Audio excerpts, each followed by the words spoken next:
lapor upacara Sumpah Pemuda Selasa 28 Oktober 2025. Siap, perkenalkan. Wakapolres Metro Bekasi AKBP Apri Fajar Hermanto memimpin upacara peringatan Hari Sumpah Pemuda di Gedung Promoter Polres Metro Bekasi.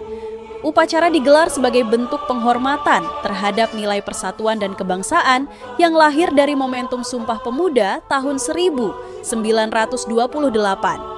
Kegiatan berlangsung khidmat dengan diikuti para pejabat utama, Kapolsek jajaran, perwira, brigadir, serta ASN Polres Metro Bekasi.